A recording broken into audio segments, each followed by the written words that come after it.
What do you remember from reading your first Shakespeare play in 7th grade? Right, well, that was after Gordon died, and so I was pretty emotional about what was going on in my life then. It was right after, and then this play called Julius Caesar was the first one we read in 7th grade. And there was this character, Brutus, who was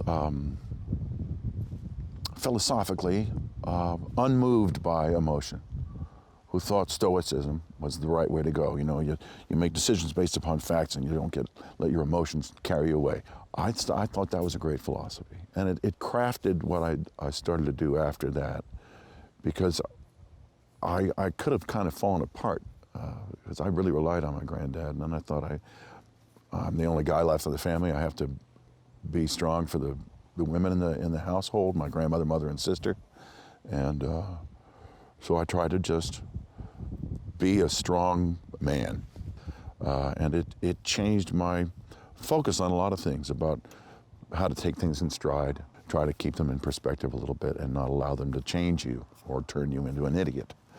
You know, and so I tried. I've been a bit of an idiot sometimes in my life, but... Your book that you wrote many years back so far it was great, and you were so open, and you talked about being there for your mom, sister, Right, and grandma, yeah. which just seemed like a Herculean undertaking. And, you know, you mentioned like reading Shakespeare for the first time, 7th grade. What was it about getting kicked out of Juilliard and what your teacher said to you that really reinforced reading those works as something of importance? Right. When I was thrown out of Juilliard, which was, I was 20? Yeah, I think I was 20 years old. And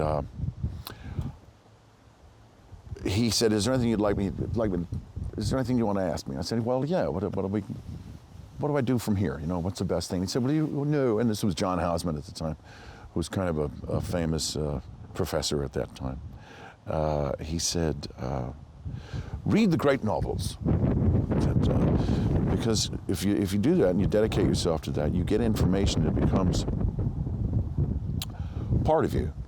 You know, if you dive into a novel, you know, like one of the great novels, you actually kind of live through those moments with those people. So suddenly you're living through, like in War and Peace, the war with Napoleon. And suddenly you're one of those guys and you have all this information about what it's like. And you'd never have that anywhere else, not in your own life experience. And the best equipment you have to be a good actor is that you have human experience at your fingertips. And so the more you can gather, the more you can harvest from great storytelling, the more you can filter into what your career hopefully will be.